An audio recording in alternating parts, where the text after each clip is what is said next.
Salutations, everybody. Welcome to the best damn movie-related show on the planet, the John Campea Show, coming from right here on my YouTube channel. I am, of course, your host, John Campea, and it is an awesome honor and privilege, as it is every day, to have you, our international friends, gather around as we talk about our favorite things in the world, movies, movie news, TV, and streaming, and all sorts of good stuff. And guys, we're back. It was a long weekend, but we are back today, and thank heavens. Also returning is the one and the only Mr. Robert Meyer Burnett. Robert, how you doing today, sir? John, it was a very good weekend. I'm having a great time, so it's great to be back here. I'm fired up. You had a lot of stuff going on this weekend? Well, you know, that little movie came out. It's doing well. Well, I mean, speaking of that little movie, for those of you who may not know, I mean, Rob has been working on, I will talk about it more than Rob does, but Rob has been working on this little movie called Tango Shalom. He's been working on this thing for years, guys. He's been working on it for years. And, you know, never let anybody tell you hard work doesn't pay off, because, you know, open up Deadline, and here's this story on Tango Shalom talking about the success that Tango Shalom is having. And Rob, not only is it having success in the limited theaters that it's playing in, you're featured in Deadline, your movie here, but also it's opening up in more theaters and in more countries this week. Talk about that for a second. John, like you always say, it's opening in Canada. So that's the real mark of success. Good Canadian kids. If you have ever wanted to see an indie spiritual quest family dance comedy fable, and if you live in Montreal, Toronto, Winnipeg, by the way, Winnipeg, one of my favorite Canadian cities, do not underestimate the power of Winnipeg, especially in the dead of winter, and Vancouver, 4 Canadian cities, John, at Cineplex Odeon, they're opening Tango Shalom. So if you're a good Canadian kid and you like independent cinema, go to a theater if you live in Montreal, Toronto, Winnipeg, or Vancouver. Take your mom, take your grandma, take everybody. Go see Tango Shalom. Thank you, Canada. Thank you, I'm not going to blame you for anything. I'm just going to thank you. No. Don't do the South Park thing. Don't blame Canada. Anyway, Rob, that's awesome. I'm sure we'll talk about it more. Have some poutine and go see it in Montreal. We will talk about this more in the coming days for sure. By the way, guys, also a little bit of housekeeping. Just want to remind you, you know, if you can't always get your fix of the John Campea Show on every day because you can't be in front of a YouTube channel, good news, there is an audio-only version of the John Campea Show called the John Campea Show Podcast. Just go to your favorite podcasting app of choice, whatever that might be. Just search for the John Campea Show Podcast and subscribe to it there. And a special thank you to all you guys who have already done so. Okay, guys. Here's how today's show is going to go. We break it up into 2 parts as we always do. The first half of the show, we're going to take some predetermined topics. And then in the second half of the show, we're going to take your live comments and questions. If you'd like to send in a live comment or question to be read on the show or an upcoming companion video, simply go down into the description of this video. You'll see a tip link. Click on that there, or you could enter it in manually at streamelements.com/movieblogtv/tip. You'll be getting your comment or question read on a show if it's, of course, appropriate for our show. And, of course, more importantly, you'll be supporting our channel at the same time. And all of us, thank you guys so much for your support. Speaking of which, Holiday Evolution sends in a super chat badge in live chat. Thank you, man. I appreciate that, dude. Okay, guys. That down, let's do an off the top here today, shall we? And that off the top we're going to start about is this. Rob, it should be no surprise to anybody anywhere that there is clearly going to be an Avengers 5, right? No. I mean, listen, you'd be surprised though, dude. There a number of people I have heard say, you know, I bet they won't even do another Avengers now. I bet they're going to leave the Avengers behind now. It's like, what are you talking about? Of course they're going to do more Avengers movies. Most successful movies in history? In history. And they are moving forward. And, you know, Kevin Feige, in promoting Shang-Chi, something he hasn't actually really done a lot of because he's been doing nothing but talking about Eternals. But now that Shang-Chi's in theaters, Kevin Feige doing a little bit of promotion for Shang-Chi, he was asked directly about Avengers 5 and if they do have plans for Avengers 5 and things like that. And he said the following. He said, "We want there to be a reasonable amount of time from Endgame to starting a new saga, which is already underway and has already started. Then you need some time, as we did in phase 1, to build that saga before you start bringing everybody together." So basically, not a huge shock and surprise here. Kevin Feige saying, yes, we have our plans for Avengers 5, and we're already building up to it. And we're going to follow the same kind of formula that we did for the first one. I mean, if it ain't broke, Don't fix it for yourself. And, obviously we have Shang-Chi in there. We have Eternals. We have new characters like She-Hulk coming and Moon Knight and all that kind of stuff. And so really, this should come as no surprise. Rob, Kevin Feige is now on record saying, yeah, we've already got our Avengers 5 planned out. We've already started the process of building up to it, and we are already building up to it. Anything in there stand out to you? What he's saying? Well, just that, clearly Marvel's always had a plan, just like the Cylons, John. They have a plan. And it doesn't surprise me. I mean, clearly they're once again, they're doing what they did at first. They've cleared at first they didn't have a table to clear, but they're sort of clearing the table and they're rebuilding their universe to introduce. I mean, we got Shang-Chi, which did well, introducing a brand new character that was not a part of the universe. The Eternals, a pantheon of characters that were not a part of the universe. Then we've got Spider-Man and Doctor Strange, which changed the universe along with Loki. And then I'm sure the repercussions are being felt in Love and Thunder. So what they're doing is they're sort of changing the table, maybe changing the game a little bit and moving pieces around and establishing a new team. And they're taking their time and they're going to move methodically and slowly. And they're building up to something, I think. I mean, the 1-2 punch of Infinity War and Endgame might be the two most daunting a pair of moves to follow in cinema history. So I appreciate that they have methodical plans and they're moving forward with them. Because I think, look, it's funny to me, they did it once before, and with Shang-Chi's success, and it's a different kind of movie, I think this is exciting news. Yeah, it is exciting, and one of the interesting names, he talks about we're already developing the characters to build up to it. One of those characters is probably going to be this guy.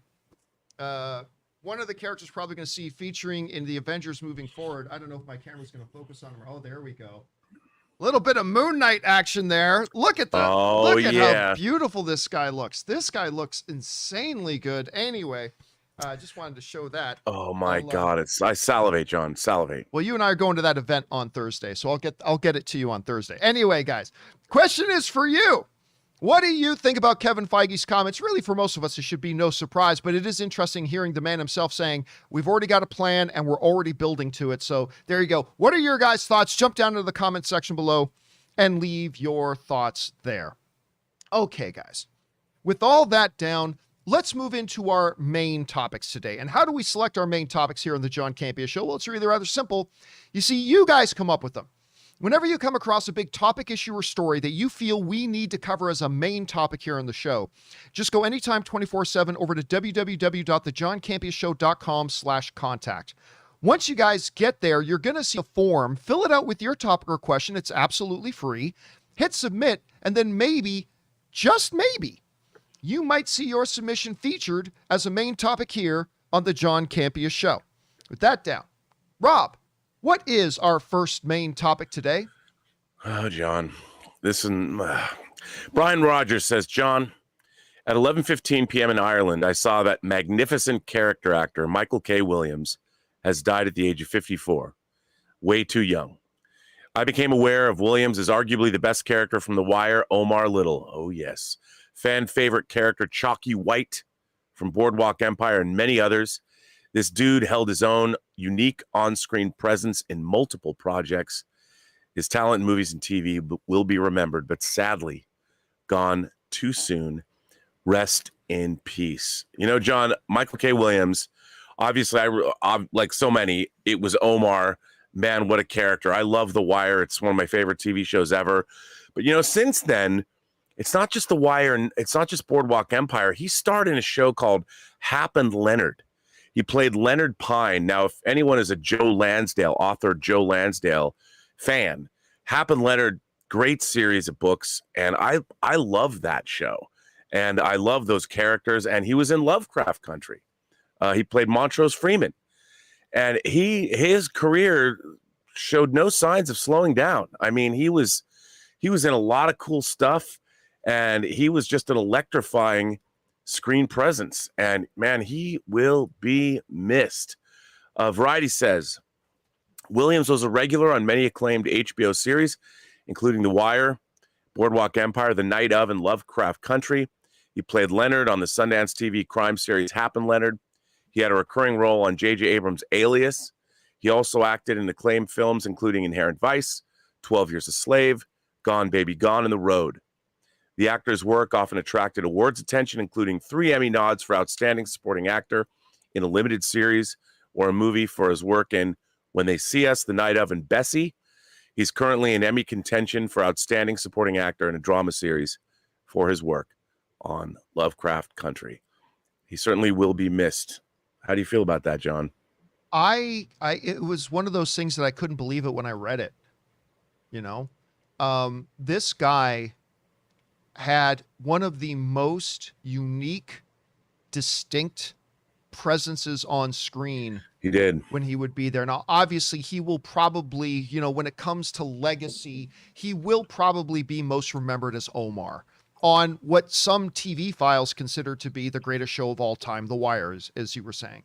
And him playing Omar was, just amazing. But honestly, for me, I personally thought he upped himself with Boardwalk Empire as Chalky White. Yeah. So good. First, I was a huge fan of Boardwalk Empire. It got a little shaky for me near the end of it, but I loved Boardwalk Empire. And one of the reasons I enjoyed it so much was because of the work of Michael K. Williams as Chalky White. He was great. And the way him and Steve Buscemi would play off each other as well was fantastic. He was great. Again, that's part of the reason why I got so excited when we saw him pop up in Lovecraft. I was really, whenever he would pop up, and then of course it wasn't just TV. He was popping up in major significant touchstone kind of movies as well. And, I don't want to sink into the negative of it. And I don't want to get ahead of ourselves because they're saying there is, the investigation is ongoing, but they say when they found him, there was a lot of, they're saying there was drug stuff there, which is obviously leading to a lot of speculation it was OD. And, I get made fun of a little bit, Rob, that I don't drink, I don't do drugs and stuff like that. And it's just so sad when you see a guy with that titan level of talent taken from us far too soon. Especially if it's for something as pointless as that. And so I lament, dude, that we are not going to see this guy's magnificence on screen again. If you guys haven't watched The Wire, and if you haven't watched him in, Boardwalk Empire or Lovecraft or 12 Years a Slave or whatever else, I highly encourage you to take this opportunity to get on that and go back and watch his previous work, because he is absolutely a phenomenal performer and he will absolutely be missed. Guys, what about you? When you think back on the incredibly short but incredibly fantastic career of Michael K. Williams, what are you going to think of first? Whatever those memories are, jump on down to the comment section below and let us know your thoughts. All right, guys, just also want to shout out and say Kevin Cow, Ms. Marvel, P, and EMAD, and RM all send in super chat badges in the live chat. Thank you so much, guys, for supporting our channel at that level. Really appreciate that, guys. Okay, with that down, let's move on to main topic number 2. And our second main topic today gets submitted to us by Eric Neese. And Eric Neese writes, "Hey, John, I know you've already talked a lot about the Scarlett Johansson situation, but I was wondering if you saw the article in the Wall Street Journal that shows just how directly Bob Chapek screwed up the whole Johansson situation. Apparently, the head of her agency spoke face-to-face with Chapek and had an opportunity to put it all to bed, and he brushed him off instead. What are your thoughts?" All right, man. Thanks a lot for sending that in. And yeah, look, I thought we were past this. I didn't think we were going to have to talk about the Scarlett Johansson situation anymore until it eventually gets settled. But you're right. The Wall Street Journal put out an article that I think is very concerning. Rob, it's very, very concerning to me about what we saw. Basically, what this article describes is a situation where there was a very easy, on a silver platter, opportunity for Bob Chapek to end the Scarlett Johansson thing before it ever started. And apparently there was a chance for him personally to settle it and get it fixed and get it done and move on. But instead, something else happened. Let's take a look. Let's look at this at length here a little bit, but this comes to us from the Wall Street Journal in their account. And that's this. This is what they say. CAA co-chairman. Now, creative artist agencies, they are one, if not the biggest talent agencies in Hollywood. They're the ones who own the Death Star out there by the AMC Century City. They are the main players. Anyway, CAA co-chairman, like the head of this agency that represents Scarlett Johansson, Brian Lord, had high hopes for the annual gathering of entertainment moguls hosted in July by Allen & Co. in Sun Valley, Idaho. Like many there, he was looking to strike a deal. In the lobby of the Sun Valley Lodge, he spotted Walt Disney Company Chief Executive Officer Bob Chapek, the man he hoped would make a deal happen. Mr. Lord had been negotiating with the Disney executives about a payout for his client Scarlett Johansson because they broke their agreement and put Black Widow on streaming instead of theaters exclusively. He was seeking tens of millions of dollars for the star of Black Widow in a contract dispute regarding the film's simultaneous release in movie theaters and on digital streaming. It goes on. Mr. Lord told Mr. Chapek in the relaxed mountain setting that after months of fruitless back and forth between the two sides, that they should come to an agreement, said people familiar with the conversation. Mr. Chapek responded with a classic Hollywood brush-off, saying in effect, "Have your people call my people." 3 weeks later, Miss Johansson dropped a breach of contract lawsuit on Disney.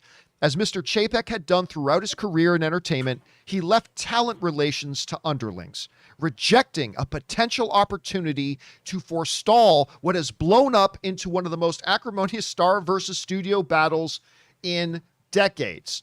Miss Johansson had warning. Listen to this gets really interesting, Rob.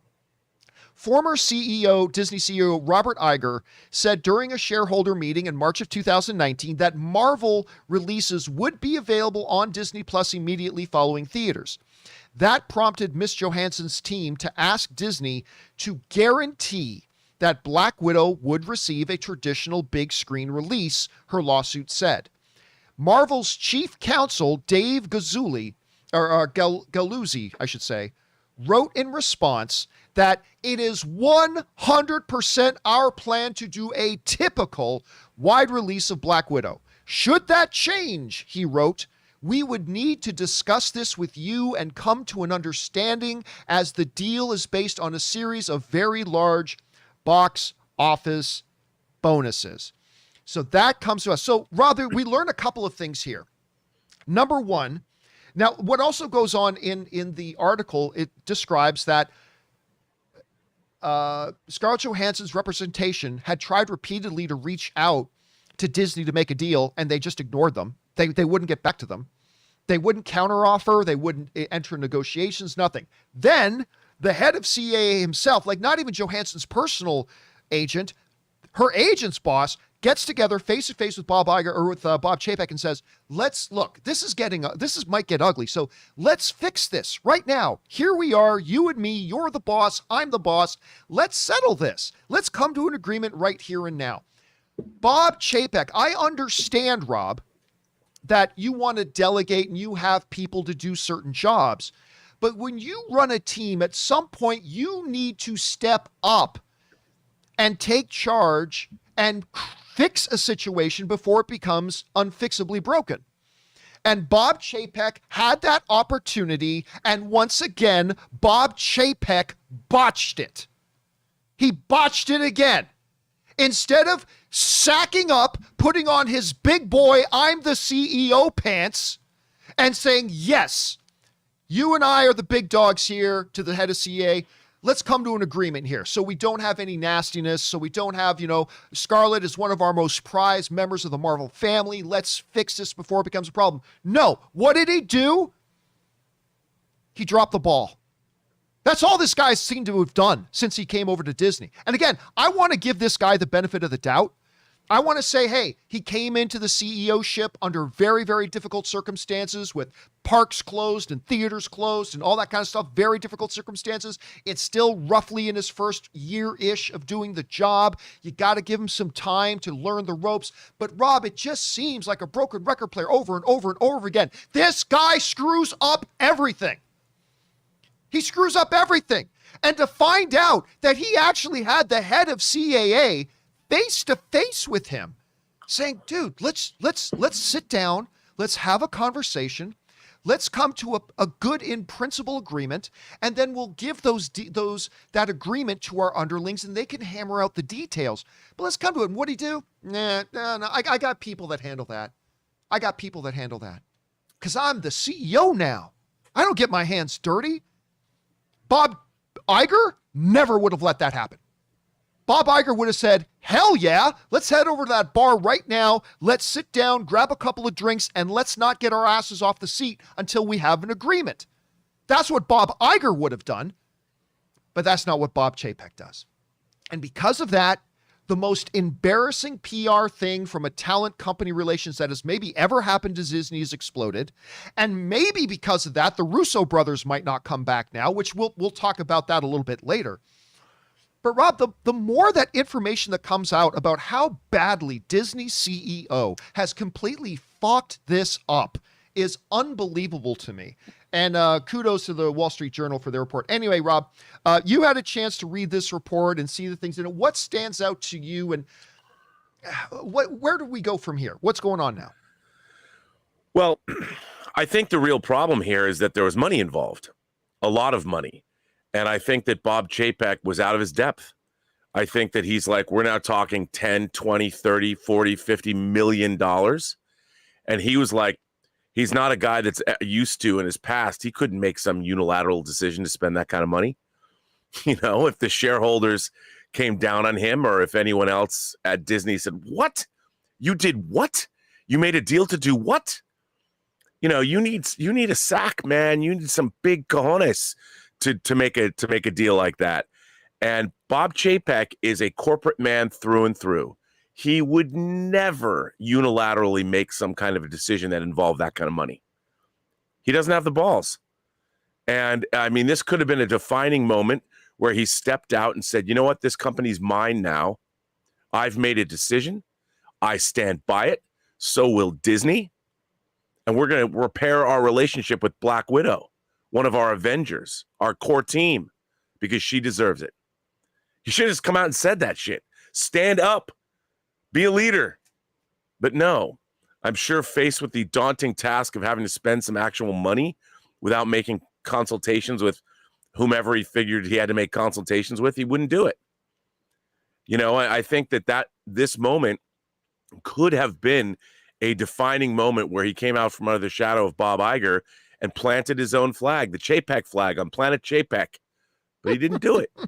He didn't do it. And he's a sniveling leader until he does something big and bold.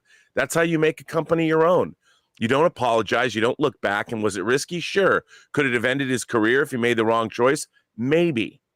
But on the other hand, he could have come out with the picture of him and Scarlett Johansson shaking hands and saying, we put it behind us. We're moving forward. Yeah. Now, look, according to CAA as well, they came out of the gate with a very unreasonable starting point. Like, according to the report in Wall Street Journal, her side came out asking Disney for $100 million. But go ahead. But you do that knowing you're going to negotiate down. Exactly. And that's what they said. They said, we thought that was a starting point and that, we would send the offer. We would say, look, we want $100 million for this. And then what happens is Disney looks and says, that's interesting, but it ain't going to happen. How about $20 million? Then right. CA would say, it's fucking like Pawn Stars. It's Pawn Stars.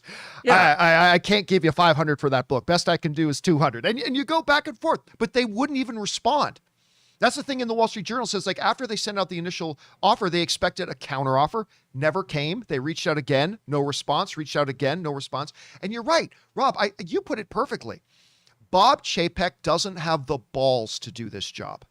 At least not yet. I still want to give him the benefit of the doubt that he can learn that he needs to do this stuff, but I don't know. What do you think? Well, I would say that the problem is he's never been afforded a position where he could do that kind of thing. Like, to be fair, dude, you have to know that you can make these kinds of moves. And he's probably never been in a position where, you know, he's had to listen to people. He goes into meetings. He listens to reports. He's given cost benefit analyses. He's got that's been his career. So it's an alien notion to him that he could come out and make this kind of deal. And the thing is, that's what CEOs sometimes are called upon to do. You know, you sack up and you go in there and you make that tough deal. After all, you know what I always say, you don't get what you deserve, you get what you negotiate. And he could have come out again. I think there's, like so often in American corporate culture, there's a lot of fear. You make one wrong decision, it can end your career. But the flip side of that is you make a bold decision, it cements your place in history, and you move forward and people don't doubt you anymore. But you know what was the worst case scenario? Worst case scenario for Bob Chapek was we give her $50 million and some of my subordinates maybe feel we gave her a little too much. By brushing it off and shirking his responsibility as the top dog, now what he's got is a PR nightmare. The company has been embarrassed publicly. And this is far worse of a situation than it would have been if they paid her. I don't know. Let's say Bob Chapek was kind of flexible and he gave her like $10 million, $15 million more than maybe they should have gave her. Okay, well, that's $10 to $15 million. The public embarrassment that they now have, I propose is worse than that. And so, I don't know. It's interesting. Anyway, guys, question is for you. This is the drama that just seems to keep on giving. Anyway, look, I still have hope and belief that this guy, Bob Chapek, can come into his own. He's got one of the most difficult jobs in the world. I don't want to underplay that. And I also don't want to underplay that he came into the job under very, very, very difficult circumstances. And I don't want to downplay any of that. And there's a learning curve to it. We can all keep our fingers crossed and hope that he gets better and he's going to take these failures and learn from them and become a CEO worthy of being the successor to Big Papa Iger. I don't see it yet, but here's hoping that he can. Question is for you guys. What do you think about this situation? Jump on down into the comment section below and let us know your thoughts. Okay, guys. With that down, what main topic are we on now? I think we're on main topic number 3, are we not? Let's move on to main topic number 3.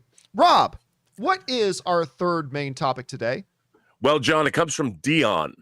Hey, John, I just saw that Sony moved up the release date of Venom, Let There Be Carnage, to October 1st. I think it's no coincidence that due to the overwhelming success of Shang-Chi at the box office, they realized even with the ongoing concerns with the variant, success can still be had. Do you think this could have an effect on any other films releasing in the last few months of the year? Thanks. Well, my first answer to that is I hope it would affect Top Gun, but that's not going to happen. Look, I think it's probably a good move. You know, why not? It was going to come out the end of September anyway.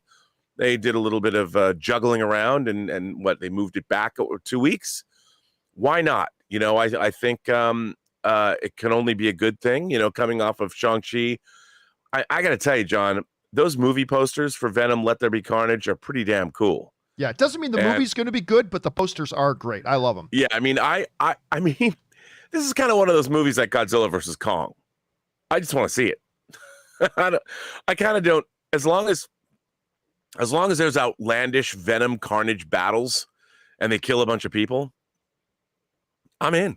Like, bring it on.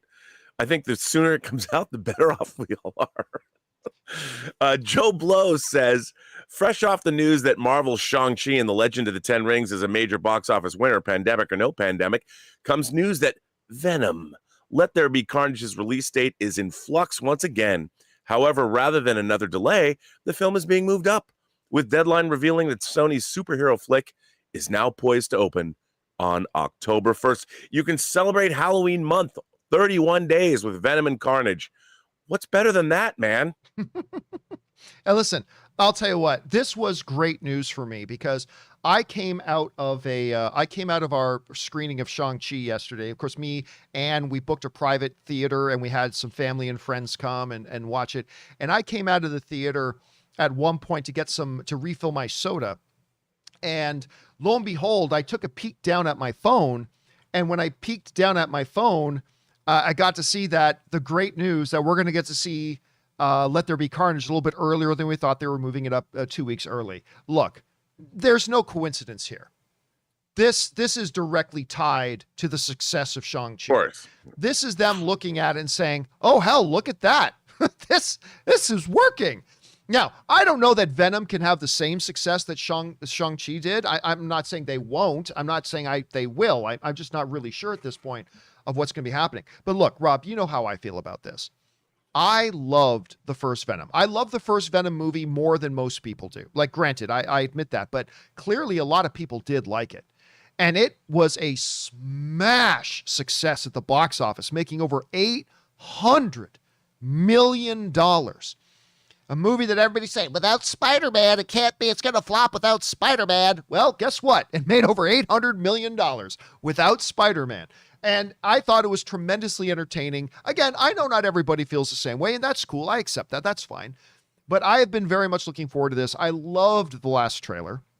And so I'm very stoked about this. And again, I think this is directly connected to the fact that Shang-Chi had such a great opening weekend. And we will see how Venom 2 does. I don't think it'll do, Rob, as well as Shang-Chi did, but I think it's going to do well.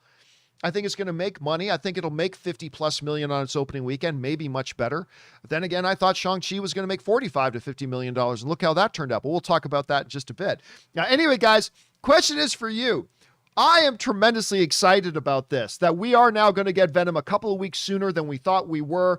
How are you guys feeling about this? Jump on down into the comment section below and let us know your thoughts. Okay, guys. With that down, let's move on to main topic number 4, shall we? And our fourth main topic today gets submitted to us by Francis Yates, who writes, "Hey, John and Rob, oh my God, Shang-Chi absolutely destroyed all the box office expectations, making over $75.5 million on its opening weekend and $90 million for the long weekend. This is incredible. The entire industry, and you too, pegged this as hitting a respectable $45 to $50 million range. With all the things working against it, how on earth did Shang-Chi blow up so huge? Thanks." All right. Thanks a lot for sending that in, man. And yeah, listen, when you sit down and look at all the things working against Shang-Chi, number one, a mediocre at best marketing campaign. Again, other than seeing Wong and Abomination in that one spot in that trailer, I didn't think the trailers for Shang-Chi were great. The fact that Kevin Feige was spending all of his time talking about Eternals didn't point to maybe Shang-Chi being all that great. The fact that, as far as American audiences are concerned, there was no big name stars in this thing. Awkwafina was your biggest star. Awkwafina was your biggest star. Now, if you go to China, I mean, Tony Leung, that's different. But as far as American audiences go, no big stars. No real heavy MCU heavy hitters that anybody recognized. And on top of all of that, not just are we still in the pandemic, but we're in the middle of a major spike in the pandemic. Rob, when you look at all those factors, somebody like me who absolutely loves this movie said, I think it's going to struggle to have big success box office though. So I was pegging it at, as Yates said in the email, a respectable $45 to $50 million opening weekend. And I think a $45 to $50 million opening weekend would have been pretty respectable. What I did not anticipate was, and I think nobody in the industry anticipated, was I knew how much I loved this movie, Rob. I know how much I love this movie. What I didn't anticipate was how much other people would like this movie as much as me. And the word of mouth on this film. Now, again, not everybody thinks this movie is the greatest thing since sliced bread, but almost everybody likes it. But far more people than I anticipated absolutely loved it and started evangelizing this film way bigger than I thought that they would. And, some people will say to me, but John, it's a Marvel film. Well, it's because it's a Marvel film is why I still thought it could make 45 to 50. Like, I think any other film with all those things working against them, bad trailers. I mean, there weren't terrible trailers, but like not great trailers, pandemic, no big name stars, all this kind of stuff. If it wasn't a Marvel film, I would have pegged it to open around Suicide Squad numbers, 25, maybe $26 million. But because it's Marvel, I thought 45 to 50. It eviscerated, Rob. It absolutely eviscerated those numbers. This comes to us from the folks over at Variety, who writes, prior to the debut of Marvel's Shang-Chi and the Legend of the Ten Rings, Disney CEO Bob Chapek called its old school theatrical release an interesting experiment. The experiment in question: would enough people show up to their local multiplex to see the latest Marvel movie? This weekend's box office tallies revealed that, yes, even with the Delta variant raging, Shang-Chi and the Legend of the Ten Rings could deliver movie theaters a much-needed jolt. The 25th entry of the Marvel Cinematic Universe had a bigger debut than the studio initially reported, collecting a mighty $90 million over the 4-day Labor Day holiday weekend. This thing is a runaway success. And Rob, I look back at, Black Widow that came out during a lull in the pandemic, where the pandemic, we saw the numbers going down instead of in the spike that we're in now. A Black Widow movie that had arguably one of the biggest movie stars in the world, certainly one of the most recognizable movie stars in the world, in Scarlett Johansson. A movie that had an OG Avenger MCU character that had been in 7, 8, 9 of the movies already, including some of the big ones with Endgame and Infinity War, and played prominently in all those things. I mean, when you look at that and see that, the idiotic Disney Plus addition to it notwithstanding, you would figure that you see it opening at 80 and you figure this thing would come in much less. Rob, I think this is fantastic. I am very surprised. I'm not surprised that it came in higher than I guessed with all the positive word of mouth we're seeing, but I am surprised how much higher this came in, and I couldn't be happier for it. Rob, you see the opening weekend numbers, incredible 4-day weekend numbers as well. This movie, by the end of tomorrow, they're projecting worldwide, this movie's already going to make its production budget back. Which is impressive. Rob, why did this movie exceed box office expectations the way that it did? What are your thoughts? Well, look, you and I, when you took me to see this movie, you'd seen it before. And when I walked out of it, I was kind of stunned by what kind of a movie it was. Because I knew Shang-Chi from the comics, very much James Bond meets Enter the Dragon, Bruce Lee. And this was a straight up wuxia fantasy film. And I didn't expect that. And from the opening moments of this movie, I don't want to say what happens, but it involves Shang-Chi's father. I was like, wait a minute, this is much different than I expected, and in a delightful way. And I think people are going to this movie. After all, Marvel is there. The Marvel movies, for the most part, have been wildly entertaining. And I think as much as I did enjoy Black Widow, but it didn't break any new ground. Whereas this movie, once again, Marvel tackled a genre it hadn't tackled before, which was Asian fantasy cinema. There's dragons in this movie. I would not have thought that. They certainly didn't show. You had the one shot under the water that there was could have been a dream sequence. I didn't know. And I found this movie to be wildly entertaining, especially as someone who grew up watching these kinds of films. If you like Big Trouble in Little China, and you like Ashes of Time, or you like Hero, or you like House of Flying Daggers, or whatever, you're going to go to this movie and be like, wait a minute, this isn't what I thought. This is much bigger and better than I thought it was going to be. And it's just wildly entertaining. And it does exactly what movies are supposed to do. Whereas I liked Black Widow and I liked the relation. I could have just watched Scarlett Johansson and Florence Pugh wandering around, the world chatting. I would have loved that. But it didn't exactly break any new ground. It didn't surprise me. But Shang-Chi did. And it was just, I thought, a really entertaining time at the movies. I thought it began, it started out first and foremost, when you meet Shang-Chi and Awkwafina, they're like people you want to hang out with. Like, let's say before this became a Marvel movie, the way they're both introduced, talking to their friends and going out, and rather than just going to bed and getting up early for work, they go out and karaoke and get hammered. I'm like, I like these people.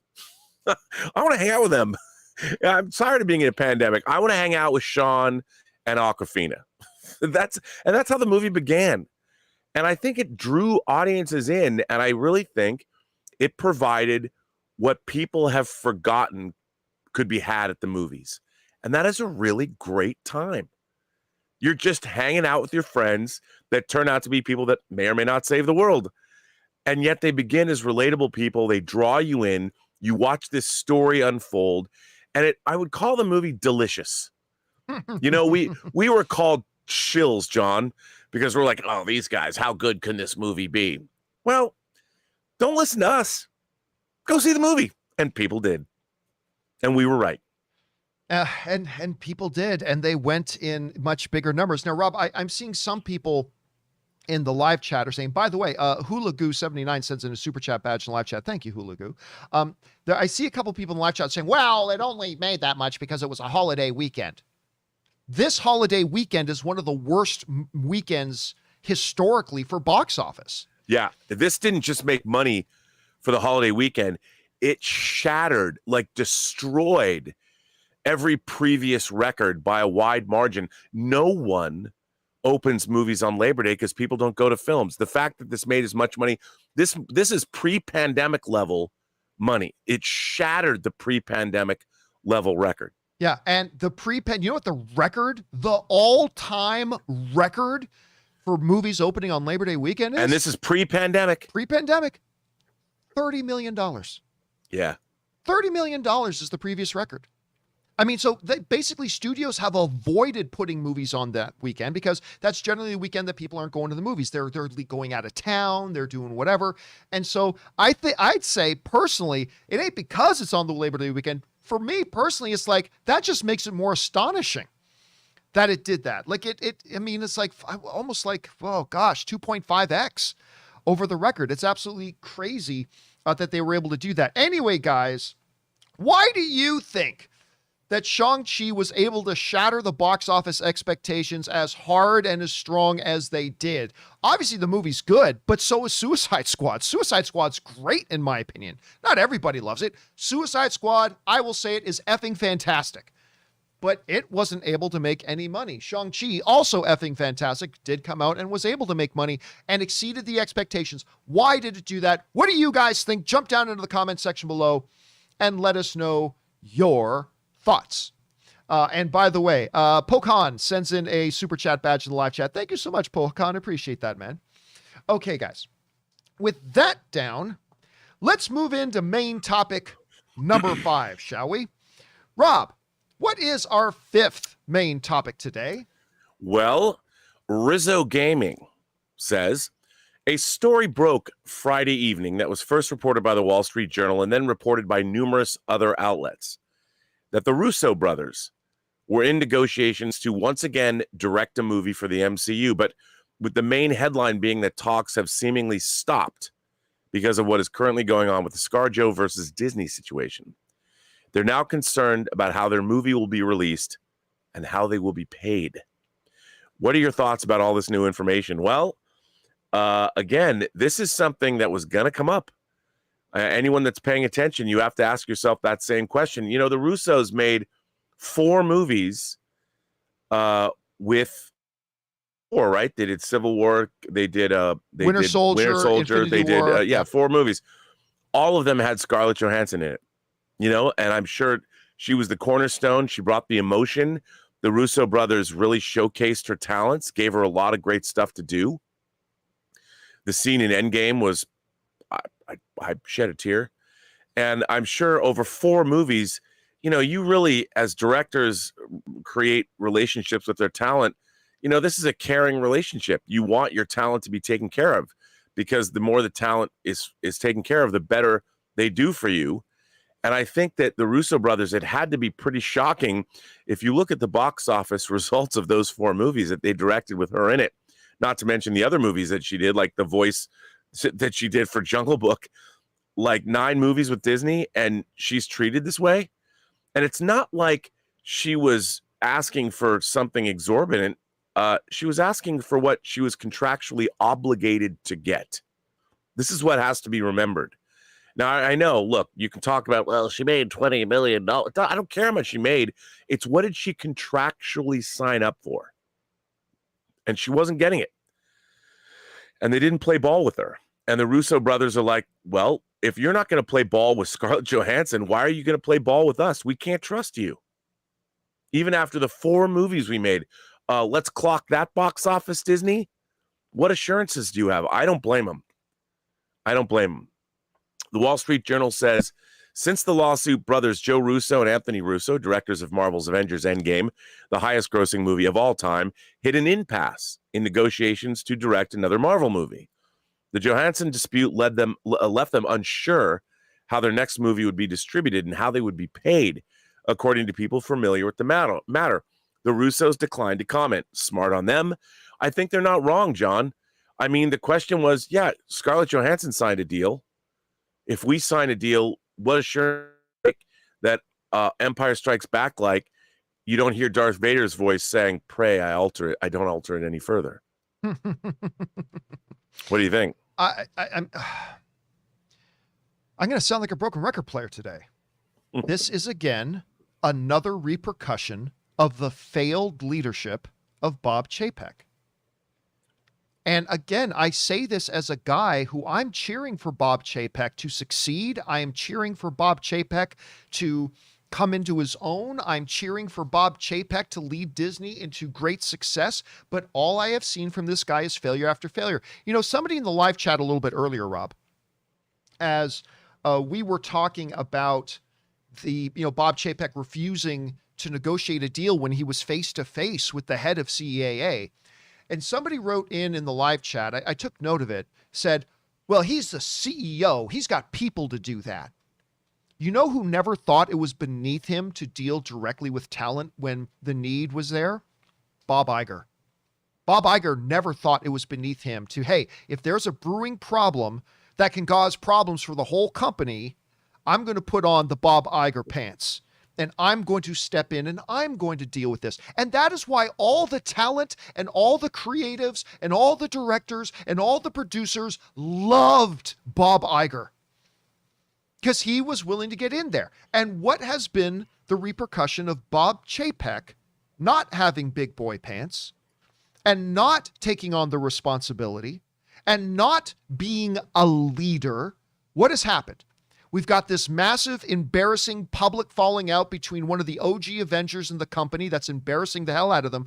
But now, more than that, Rob, it is now spread out to now affecting 2 of the most stalwart, recognizable guys identified with the MCU in the Russo brothers. And now we've got the Wall Street Journal saying, the Russo brothers were in discussions with Marvel for their return. And now they're not so sure they want to. Now the negotiations have stalled. And why have they stalled? Let's bring that thing up again here, right?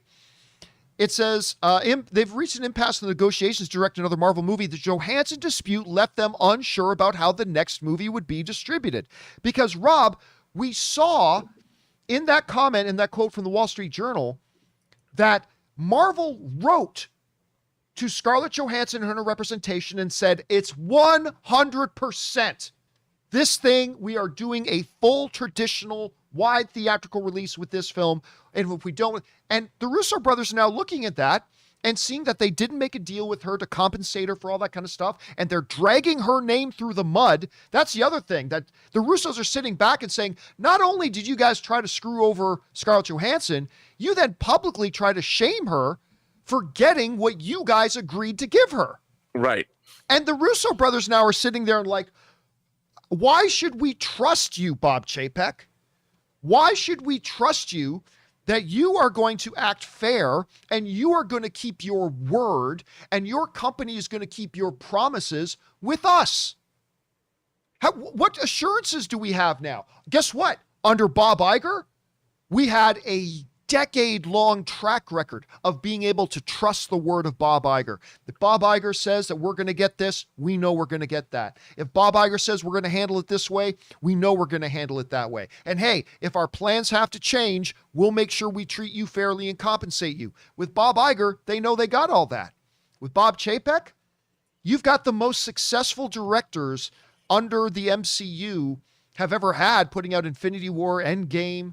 Some people think, Winter Soldier might be the greatest comic book movie ever made. Some people think maybe Civil War might be the greatest comic book movie ever made. You got these guys now looking at Marvel. And by the way, Rob, let's call a spade a spade. It ain't like the Russo brothers have been able to replicate that success outside of the MCU. Nope. And I say that as somebody with a lot of love for the Russos in my heart. I love these guys. But they have not been able to replicate the kind of success they had in the MCU outside of the MCU. But even then, they're looking at the situation. They're thinking, do we want to get back into this right now? Rob, this is having direct, tangible, practical impact on now even the people who want to work with you anymore. And if Marvel can't, I'm not saying Marvel needs to get the Russo brothers back. I'm not saying that at all. But if they wanted them back, it should be no problem to get on the phone and say, hey, we want the Russos back. And the Russos say, hey, man, we've had the best success of our career with you guys. Absolutely back. The fact that it is now a struggle to get the Russo brothers back, I think speaks volumes about the state of where this company is at right now. And again, I say that I'm cheering for Bob Chapek. I want him to succeed. I cheer for Disney. I like Disney very much. But the way they have effed this up is un-effing believable. I don't know, Rob. You're taking a look at this. What does it say about... Because, Rob, is it fair to say 2 years ago, it is simply unfathomable that Bob Iger couldn't have a good relationship with all the talent and everything working with him. It is unfathomable 2 years ago that under Bob Iger, you'd be hearing about directors not wanting to come and work with you. You'd hear about your OG stars having public disputes with you. You'd hear about, under Bob Iger, that is unfathomable. What does it say about the state they're in right now that guys like the Russo brothers, who are, in Vin Diesel's words, family with the MCU, they're struggling? What does that say about the state of things right now? Well, there's always growing pains when things change. And I think, Bob Iger is a guy, if you read his book and you look at his background and where he came from, he's just a very different kind of a person than Bob Chapek. Bob Chapek is a man who is a company man through and through. And when you get to the level that he has risen to, you can't be a company man. And I'm not convinced Bob Chapek has a skill set that will allow him to do what needs to be done when you're running the head of a company like Disney. You can't be simply a corporate person. There's got to be times when you break free and you make decisions. It's like being in command. When you're in command of, say, a starship, you can't just make decisions based on a committee. And the problem is corporate culture itself breeds fear and insecurity because one bad decision can be your last. And, you're beholden to the shareholders, and it's tough if all you've ever done has been part of corporate culture. Acting as an individual is not something that it comes easy or natural to people that are in a corporate environment. So I don't know if he's got the skill set needed to run a company like Disney, because these kinds of things are the kind of things that the heads of companies step in and fix before they become problems. And they're fixed quietly. They're not fixed publicly, and no one ever knows about them. And the fact that these things happen is not good. It's not good for anybody. So, yeah. Again, I'll keep cheering. I mean, I'll keep cheering and hoping that Yeah. that I mean, these the will other all one- be learning opportunities to say, wow, I really screwed that up. Mental note to self: don't handle the next situation like that the way I handled that one. That's how we grow. That's how we learn. I mean, I have certainly made stupid mistakes, and then I learn from them, and hopefully I don't repeat the mistakes. Hopefully that'll be the same for Bob Chapek. Right now, though, I just look at that, and I think this guy is not suitable for this job. But he's got the job, so I'm just going to hope he figures it out. I mean, I don't know. Anyway, guys, question is for you. What do you think about this? That the Russo, number one, it's exciting to hear that the Russos were in negotiations to come back and do another MCU movie. But those negotiations have stalled because of the way they're seeing they handle the Scarlett Johansson situation. How are you guys thinking about this? Jump down into the comment section below and let us know your thoughts.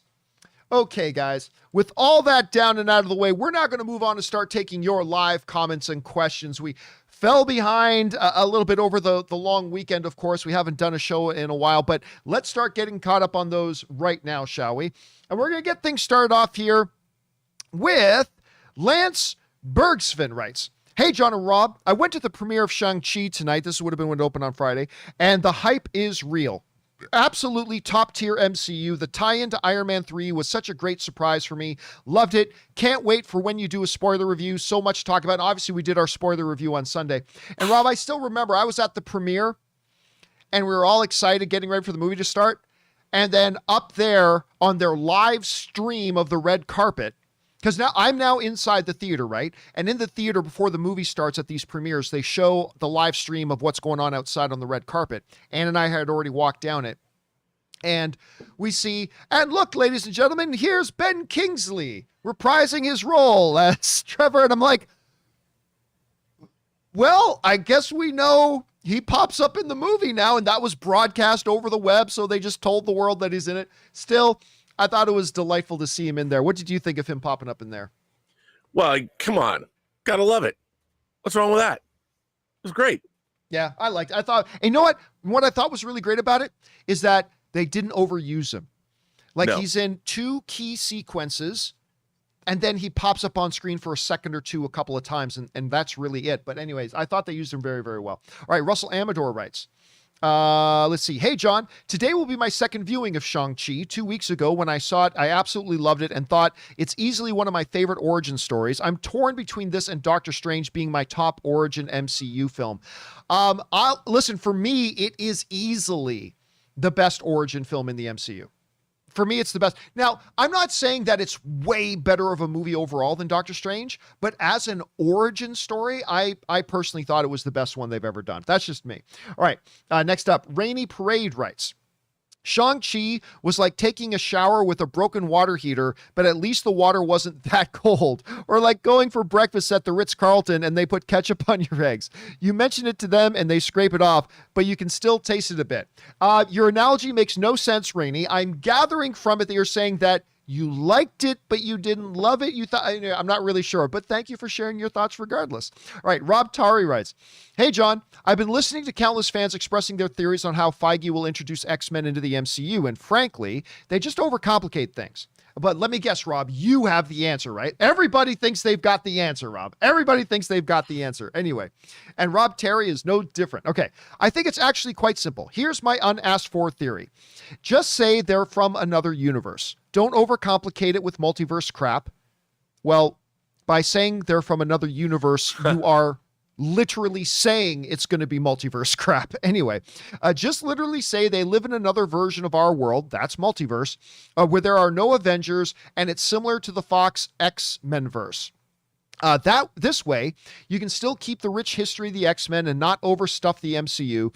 They can be crossed over when needed, like in Avengers. Hell, Guardians are practically in their own universe, and they only get crossed over in event films like Infinity War.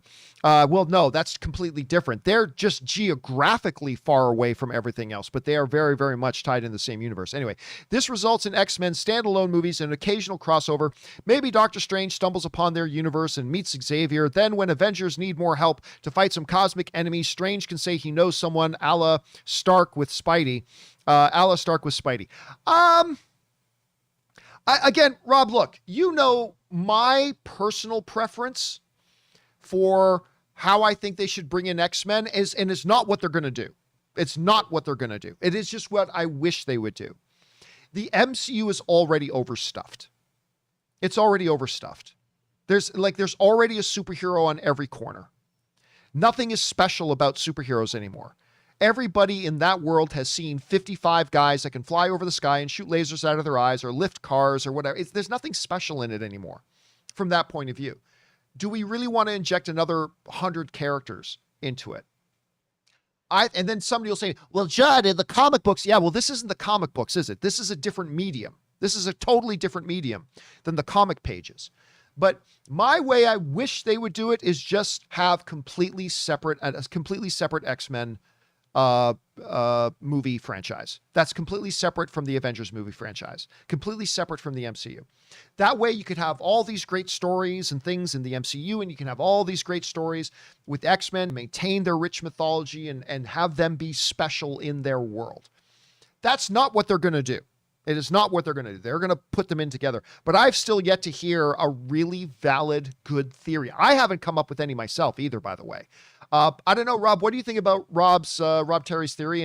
Do you have what's your favorite theory you've heard so far? Do you have one so far? Look, I've always maintained the X-Men are in the Marvel universe. We just haven't seen them. And it's this idea that you think about concentrating on the stories. Are the X-Men supposed to be everywhere? Would they join the fray when the Chitauri attacked New York? Like, if the X-Men are mutants, if they're Homo superior, they're laying low. We're used to them. If you think about it, how much of the world even knows who the X-Men are in the Marvel universe? They are revealed later, but for the most part, we just haven't seen their story yet. It would be like saying, okay, we've watched, what about superheroes in other countries other than the United States? This is the first time Shang-Chi, we didn't hear anything about Wenwu and the 10 Rings other than in Iron Man 3. We never saw him. For 1,000 years, he was manipulating history and taking things over and doing all kinds of nefarious stuff all over the world. Until this movie, we'd never heard of him. We'd never heard of, other than in Iron Man 3, we heard the 10 Rings existed. So I think one day we're going to find out. Someone's going to go to Graymalkin Lane, to Xavier's School of Gifted Youngsters. Maybe it'll be an Avenger. And the Avenger says, I have it on good authority. There might be some people here that we could use your help. And you'll meet Professor Xavier for the first time in the MCU. Really? What is it you think you found here? And it'll go from there. I just don't know that works. I just don't know if it makes sense. Like, unless you're saying there are only about 15 to 20 mutants in the world right now. Like, if you take that approach, say there are 15, 20, maybe 30 mutants in the whole world right now, I could see that. But, in the X-Men mythology, they're all over the place. And then these powers just manifest once they hit puberty, and that can't be kept secret from the world. Nope. And it's, I mean, I don't know. They'd have to adapt it somehow, some way. Look, Kevin Feige's going to come up with a way. He'll come up with a way, and it'll probably be a little bit of elements of what you're suggesting and what other people are suggesting. It's just, I haven't come up with a good, clear-cut, easy answer that checks all the boxes. You know what I mean? So I don't know. We'll have to see. Okay. Let's move on here. Next up, Diego writes, wow, Shang-Chi was just a badass movie. Even though the bus scene was already released, it was still so much more awesome in the movie.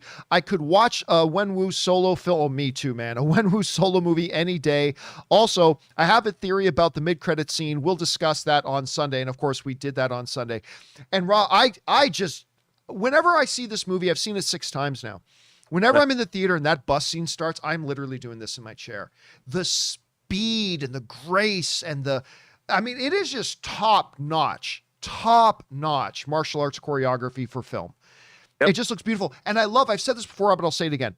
The difference between the filmmakers of Snake Eyes, which should have been awesome, and the martial arts we see in something like Shang-Chi is the director, Destin, he knows how in action to move the camera. In Snake Eyes, they shake the camera. And when you watch that bus scene, it's a beautiful example of that. The camera is always moving, but it's never shaking. And even though the camera is moving, you can always completely tell it's frantic, it's chaotic, but you always see and can appreciate what is being done in those fights. Whereas in something like Snake Eyes, it was like, I might as well have fallen asleep, you know? I don't know, but yeah, that bus scene to me is something special. What of the hand-to-hand combat scenes stood out to you the most? Well, I love the opening. I don't want to, is it spoilery? But I like let's call it the dance, the meet cute between Wenwu and his love. When Shang-Chi's parents meet. Yeah, that's a great scene. And I because dude, that was like, wait, what? I was like, what am I watching? It was delightful. I loved it. It was so beautiful. But also the scaffolding fight is pretty badass. Oh, which there are clips of that in the trailers too. Yeah. And then even after that, when they finally get off the scaffolding and inside, that stuff was great. That was the late Jackie, the man who choreographed those scenes was work with Jackie Chan's stunt team, and he passed away recently. Yeah. And a lot of those you notice in the bus fight, there's a lot of they're not. To me, in modern fight scenes, cutting has been used in lieu of real action. Choreography, where you actually see punches land, or quote unquote land, and the shots linger. In a lot of fight scenes, cutting creates a false sense of action because your perception, you jerk away from it when you see cuts. But in Shang-Chi, in that bus fight, the shots linger and you see a punch thrown and land. And that's something we're not used to seeing in American movies recently, because it's really hard to do that. And you need choreographers and you need stunt coordinators to be able to do that. And a lot of movies we've seen that in the Nolan films. We don't get those kinds of fight scenes. And Shang-Chi brings the noise, as it were. It's good stuff. Yep. All right. Next up, we've got Mike Brandy, who writes, "Hey, John, there's a Moran in the chat. LOL. I give you credit, John, for dealing with idiots. But to quote Bill Murray, I love it when you roughhouse. I'm seeing Shang-Chi on Saturday with friends. What time is the spoiler review for me and living on the East Coast?" So obviously, this came in on our last show that we did, which was back before the weekend. And we did the Shang-Chi open spoiler discussion on Sunday. By the way, I still owe all you guys a part 2 to that spoiler discussion. I was going to try to do it yesterday. I was completely exhausted. I just couldn't do it. But there will be, I'll get part 2 of that done today. So part 2 of that spoiler discussion will be coming today. Thanks for writing, Mike. All right, next up. Tyler Yeats writes, "I love Shang-Chi. Awesome fight scenes, and it was really funny. Absolutely loved it. And I really enjoyed those post-credit scenes as well. Might need to see it a couple more times. Have a great weekend." Again, it was just so fantastic. And Rob, I've seen it 6 times now, and I'm still catching things I didn't catch the first few times that I watched it. Whether it's little movements or little things in the background or all that kind of stuff, I'm still catching these things. And yeah, Tyler, definitely go see it multiple times. All right. Ed Minty writes, "I will admit that I've been losing interest in the MCU for a while now. Not been overly impressed with recent offerings." I agree, Minty. Other than before Shang-Chi, I have gone 3 MCU things in a row that I have not been tremendously impressed with. Like, I love WandaVision. Love. But after WandaVision, Falcon the Winter Soldier, I liked it, but I did not love it. Loki, I liked it, but I did not love it. Black Widow, I liked it, but I did not love it. And I had been getting a little bit concerned myself. And then that's partially why when I finally got a chance to see Shang-Chi, I was like, okay, yeah, now we're back. Anyway, had a day off today and was so bored. I went to see Shang-Chi. Wow. By far my favorite of the MCU. Keep up the great work, John and team. Yeah, I don't know that I would say it's my favorite MCU movie. Obviously, my favorite MCU movie is still the original Avengers movie. That to me is, I still think, the greatest comic book movie ever made. I don't know if I would put it, I don't know if I'd say it's better than, like, say, Winter Soldier or Civil War, but I do put it in the top 5. I put Shang-Chi in the top 5 of MCU Marvel movies. Rob, nothing specific, but for you, what neighborhood in the MCU hierarchy, what neighborhood would you put Shang-Chi? Chinatown? But like top 5, top 10? No, I know. I was just top 15? It's funny to me because I think Shang-Chi is very unique. I actually would say I wasn't really joking when I said Chinatown. It started its own neighborhood. It started what I would call the international district, because even though Doctor Strange, went to Kunlun or whatever, the Nepal, we finally have a character whose origins are steeped somewhere else with and apparently technology that is unknown to us. And I think that it is, I think it stands alone, John. It's hard for me to compare, because to me, the best origin movie is still Iron Man 1.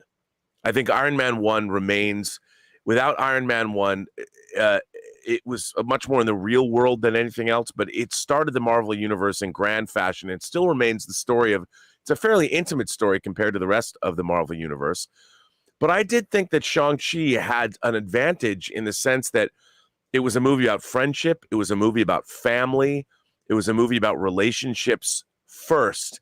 And if it wasn't in the Marvel Universe, it could stand alone. Like if Shang-Chi had come out in the wake of, say, Blade in like 1999, people would have just loved it as a straight up fantasy film. And I think in that sense, it works. It works really well. I think it works better than Doctor Strange.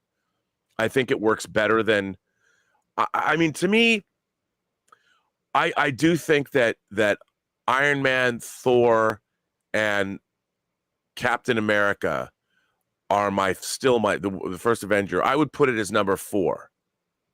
All right. I would say it is up there. It's as good as those foundational movies are. All right, let's move on. Next up, Mike Brandy writes, "Hey, John, it warmed my heart when you and Aaron said that Val Kilmer is in Top Gun 2. Definitely a fan, and I'm still on the emotional high of seeing his documentary. Shout out to Ghost in the Darkness. That's probably my favorite Val Kilmer movie. That's my favorite Val Kilmer movie is Ghost in the Darkness. He did that one with Michael Douglas. It's absolutely phenomenal. Loved it as a kid. Still shocked on the fate of Mike Douglas in that movie. Rob, I think we have talked about Ghost in the Darkness before, have we not? I think we have. We have, and it's so good. It's so good. I firmly, to me, it is my favorite Val Kilmer movie easily. For those of you who don't know anything about it, it's basically based on a true story of this English bridge builder who goes into, I can't remember if it was India or a country around there, where they're trying to get this bridge built. But they're having, because this is set in like the 1930s or something like that, but they're having trouble because lions, 2 lions in particular, keep attacking the workers. And they got to get it figured out how to get this bridge built. They got to get it done on time and on budget. And they send him over there to do it. Now he's got to deal with these lion problems. And then they get Michael Douglas, who plays this world-renowned hunter. And now Douglas and Val Kilmer are working together to try to take down these lions that have donned the nicknames The Ghost and The Darkness. And the movie is unbelievably good. It's so good. What did you think of Ghost in the Darkness? I loved it. I mean, it's beautiful too. I saw it in the theater. It's just a rousing adventure. It's scary. It's exciting. It's got great acting. It's got great scenery. It's really well directed. It's got a great music score. It's a great movie. All right. It's been a while. I haven't seen it probably in at least 8 years. I need to get back and watch it again. All right. Anton Riley writes, "Hey, John, I saw Shang-Chi last night in a sold-out theater. My non-spoiler thoughts, great visuals, great action, but there were some pacing issues for me. Overall, I liked it, but it didn't live up to the hype for me. Seeing a second viewing maybe tonight." Yeah, like, I'm hearing some people say that, like, once you get into the second half of the film, they think the pacing slows down. I disagree. I think that's when they get into the real, like, I prefer the second half of the film over the first half of the film, because in the second half of the film is when you really get into the meat of the mythology and the story and the narrative and the time jumping in the non-linear storytelling. Like, to me, yes, you don't have as many action scenes packed in there, but to me, it was the better part of the movie because that's where you get all the story. And that for me, but you know, everybody looks for different things in their movies. To some people, the first half is the better half. For people like me, the second half is the better half. So there's that. We all have our different reactions to it, Anton. I'm glad you had yours. All right. Heston writes, "One of 3. I 1,000% agree with you on keeping X-Men out of the MCU. I prefer the XCU, not the MXCU. The current MCU is getting crowded. Launching a new cinematic universe for X-Men and related characters solves the problem of mutants already existing in more films. Also, if you do want the best of both worlds, I would suggest using the concept of Secret Wars as a unifying film done infrequently, example every 10 years, that features main characters of each respective cinematic universe at that current time. Because, John, what's better than one highly successful cinematic universe? Two cinematic universes that run simultaneously, win for the fans, win for investors. What do you think of this idea? Mr. Feige, are you listening? Oh, well, I love that idea. I think that's the way to go, but it's not what they're going to do. And listen, if history, particularly the last 12 or 13 years, has taught us anything, it's trust Kevin Feige. Kevin Feige will figure out a way to make this work and make it work really well. Again, if it was me, I would have two separate cinematic universes running. I think the X-Men are just too rich in their own mythology. They have so many characters and so many stories to tell. And you could have legitimately, Rob, if you're Kevin Feige and you created a division and a team just to run the X-Men films, you legitimately could have one or two X-Men style movies based on X-Men and X-Men characters every year. Not going to get that when they're thrown in with the rest of the MCU. We're not going to get that. There's just too many other characters, too many other stories, too many other things going on, and they're not going to get the attention that they deserve, in my opinion. But we'll see. We'll see. Again, Rob, he'll find a way. He'll find a way to make it work and make it work really well, because that's what Kevin Feige does. So it's not what I would do, but Kevin Feige's the man. So if there's a way to do it right, he's the one who's going to figure it out. All right. Arndt Olav writes and sends in like a $20 super chat. Thank you so much for that, man. I appreciate that very, very much. All right. Arndt Olav writes, hey, John, Aaron, and Rob. Well, it's just me and Rob today. Roland Emmerich is a bit of a hit and miss for me. I think that's fair to say. But when he hits, he gave one of my top 5, Independence Day. Did you see the teaser for his new movie, Moonfall, where the moon crosses paths with the Earth? Got some names attached to it. Thoughts? Yeah, Rob, at CinemaCon, they showed us a big presentation of this new Roland Emmerich film, Moonfall. It's got Halle Berry and Jason, I'm forgetting his name, and the guy who played the Maester in Game of Thrones. It's got a few names in there and stuff like that. And it looks like another big Roland Emmerich blowing shit up kind of movies. And they definitely have an entertainment value on that level. They do. He doesn't make Shakespeare, even though he did make a very good Shakespeare movie, in my opinion. He did make one Shakespeare, like literally, he made a Shakespeare movie, and it was really good. His other movies aren't Shakespeare, and that's fine. I'll say this. I wasn't wowed by what I saw from Moonfall, but it has potential. It could be quite fun. So we'll see. Rob, have you had a chance to see any of the material that have come out from Moonfall? And so what do you think? Okay. So some friends and I who work in the industry like 15 years ago, we came up with an idea that we wanted to sell to like the Asylum that they'd put on Sci-Fi Channel called Moonami. And it was about Moonami, and it was about a tidal wave on the moon. It was about a giant comet that got thawed out and was a tidal wave on the moon that destroyed this moon base. And our tagline was, wave goodbye to the moon. Can I already say this sounds like the greatest movie of all time? I just want to throw that in there. I would watch the hell out of this movie. We had a logo. I mean, we were into it, man. We're like Moonami, and it was good because it was going to be like Sharknado, but it's Moonami. And when I watched this trailer, I'm like, and then I got an email from a friend of mine who's like, dude, did you sell our idea to Roland Emmerich? I'm like, no, but man, I guess we can now make Moonami. But I looked at this trailer, and they start out with John Kennedy's great speech about going to the moon.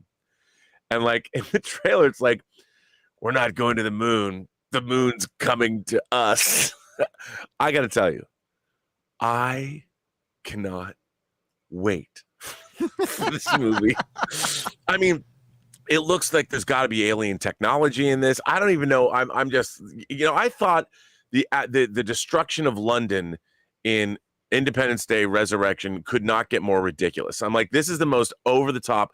this thing is going to literally crack the world in half. This giant alien fist that covers half the or quarter of the planet. I'm like, he can't get more ridiculous than 2012. Then he made Alien Independence Day Resurrection, said, hold my beer. Now comes Moonfall. Dude, I can't tell you how excited I am to see this. All right. Let's see what's next. We've got J.F. Dorian, Moonami. I want to see that movie now. Moonami. Hi, Wave Mr. goodbye to the moon. The moon's coming to us. Hi, Mr. Campea and crew. Any news about the Venice Festival projection of Denis Villeneuve's Dune? How was it received? Do you think it will do well? Well, we've been talking about Dune a lot. Listen, Rob, there's no movie you and I are looking forward to more than Dune. But both you and I have apprehensions about what its box office potential is going to be, primarily because, again, Warner Brothers stabbed them in the back by they're making it a day-and-date release on HBO Max, so they double-crossed and betrayed the movie. So there's that. That's going to kill it right there. On top of that, I mean, Dune is not a household name. It is one of the great sci-fi epics, but it's a niche sci-fi epic that not a lot of people in the general audience are familiar with and know. It is high concept sci-fi. So, I mean, I honestly don't know how well it's going to do. Now, as of right now, with almost 40 reviews in from the Venice Film Festival, it's got an 87% on Rotten Tomatoes, which is very good. Some places, like one of my favorite sites, Joe Blow, they're calling it a complete, utter cinematic masterpiece. Like, they just think it's everything and all things everywhere. So I think it's going to be fantastic.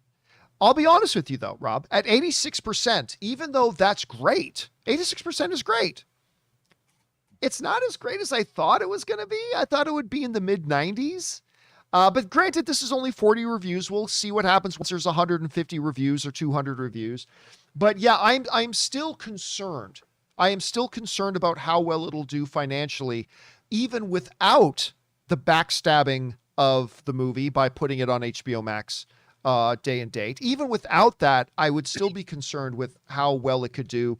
But with the backstabbing, I don't know. It's going to be a tough uphill battle for them financially, I think. What do you think right now?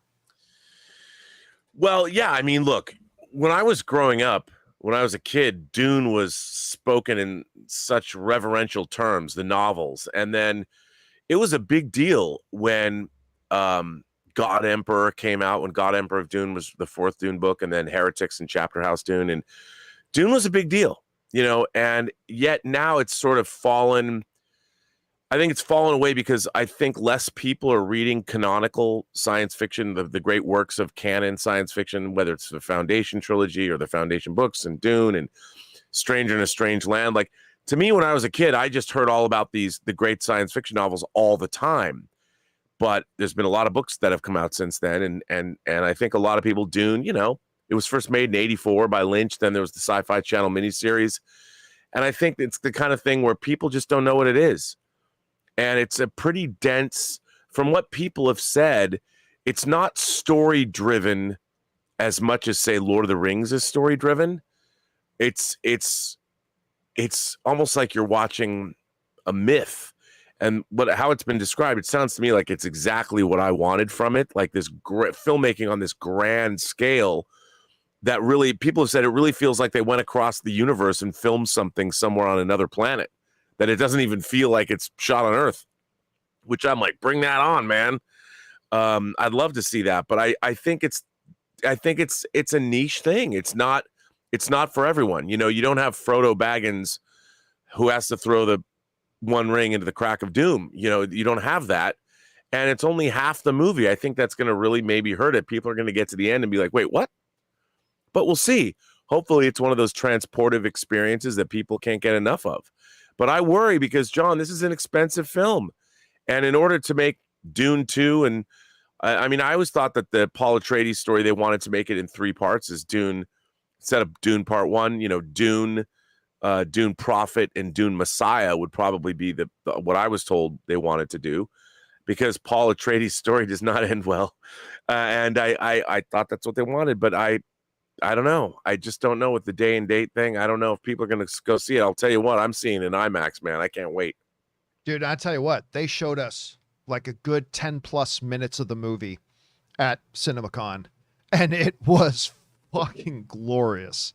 It was absolutely glorious what I saw. How will the whole movie turn out? But yeah, with the backstabbing, it's going to be tough for it to do real well. Donda writes, buy one, rent one, lose one. Shang-Chi, Free Guy, and Suicide Squad. Not going to play the game with those three. These three are three fantastic movies. Three fantastic movies. I loved all three of these movies, man. It's just so great because it's been a long time since I've gone to a number of movies in a row where I really love them all. It's been a long time since I've been able to do that. And being able to go see Suicide Squad, which I absolutely loved, and then getting to see Free Guy, which I absolutely loved, and then being able to see Shang-Chi, which I absolutely loved. It's a great thing. So I'm not going to play the game with it, but I'll just say that I do truly love all three of those films. All right. Next up, The New Avenger writes, on Marvel's official Twitter page, the latest post promoting Shang-Chi, they say, this is not a drill. Marvel's New Avenger has arrived. I was like, wait, did I just miss something here? New Avenger? John, when did this happen? Well, I mean, look, any hero characters they bring into the MCU, I think we can all just assume at some point they're going to be working with the Avengers, right? Not a big secret. So, yeah, I mean... I don't know what to tell you about the movie without getting into spoiler territory. But, I mean, look, it's a hero character in the MCU. At some point, he's going to be working with the Avengers because that's what happens in the MCU. So I wouldn't focus too much on that, man. I wouldn't focus too much on that. All right, next up. Let's see here. Give me 1 second. Okay. Hey, John, regarding Spider-Man No Way Home, if Tobey and Andrew are not in the film, would it not make sense for Sony and Marvel to debunk these rumors now? No. Otherwise, we are in danger of major expectations resulting in disappointment for a lot of fans. Thanks, man. Nope. Honestly, my belief is I used to think differently about this, Rob. I used to think differently. I used to think like Kevla UK did, but a few years ago, I really did change my mind on this. Studios should never debunk fake rumors. They shouldn't do it. They should never stoop down and act as if those rumors are worth their attention. Because here's the thing. A lot of people create fake rumors to get attention. So here's what happens. If Sony or other studios really start responding to a lot of them, and sometimes we'll see individual filmmakers respond to them, and it's like, that's probably not a good idea either. But what happens is if a studio responds to it, guess what that's going to do? That's just going to encourage more people to create fake rumors, hoping that, Warner Brothers will respond. Warner Brothers will show that they know that I exist and they will respond to the fake rumor that I create. So no, they shouldn't. And I'm not necessarily saying, I'm not saying here that the Andrew and Tobey being in the movie isn't happening. I personally believe they are going to be in the movie, even though there's no legitimate proof that says that they are, but I kind of believe they will be.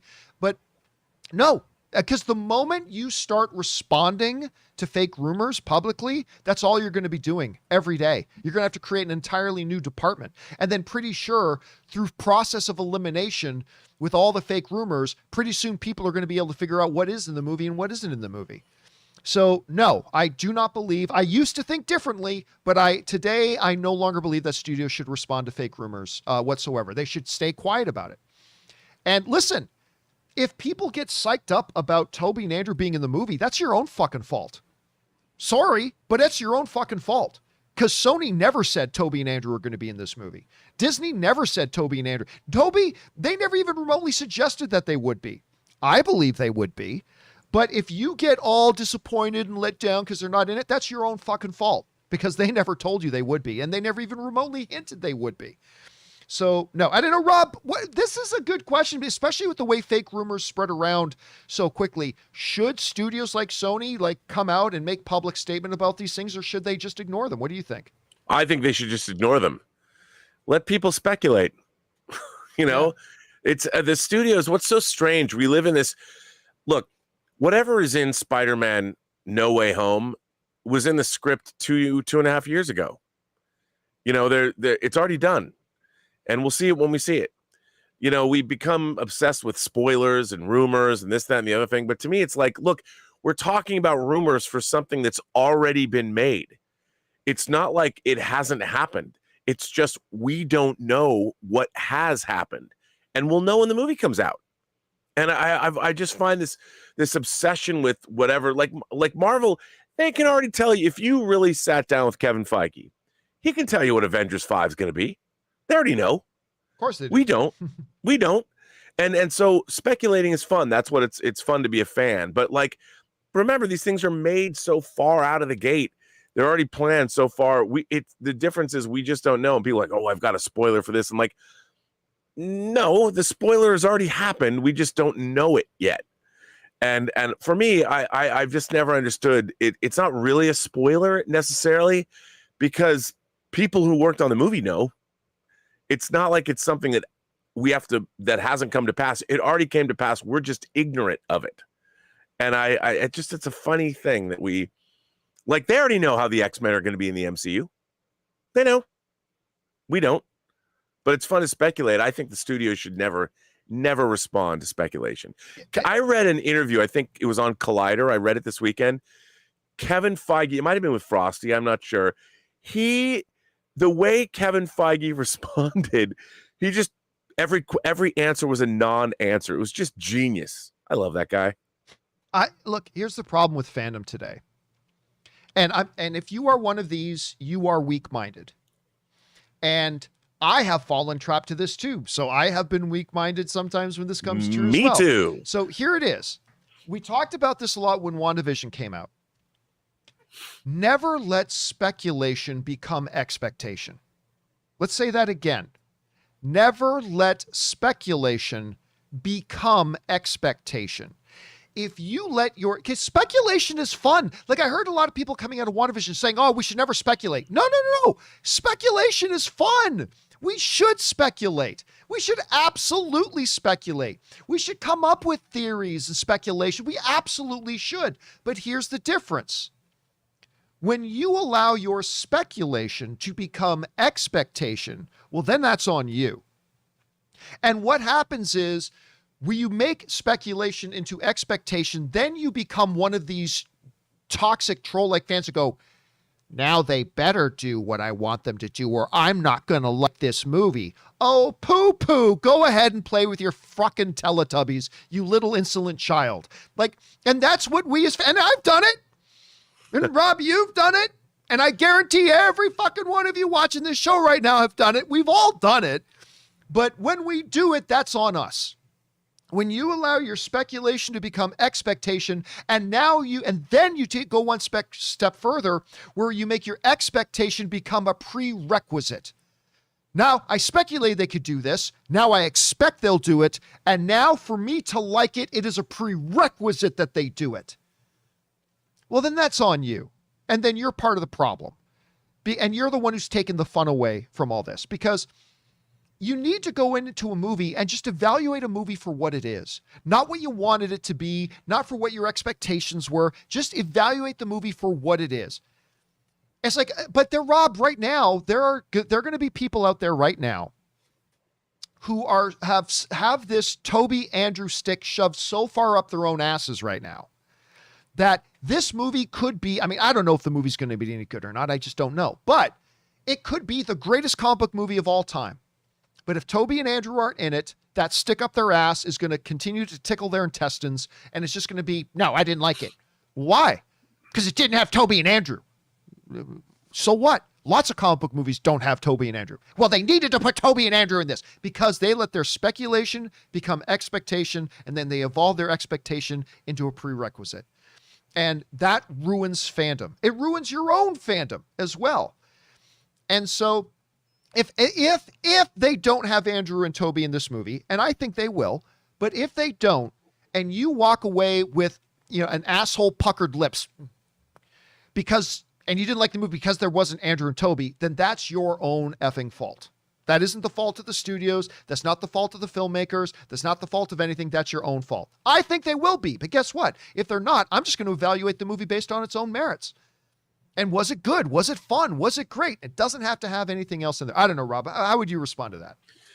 Well, it's the same. I look, I totally agree with that. I mean, look, I remember back when Empire Strikes Back was coming out, and there was speculation that Obi-Wan was actually a number. Right. Obi-Wan. Right. I remember that. You know, and the clone designations and all this stuff people had written. I'm like, oh my God, hey, it's gonna be awesome. And I was reading all these magazines back then. It was like Fantastic Films magazine, and then all these other Quest Star and Cinefantastique. And I mean, fan speculation has always been there.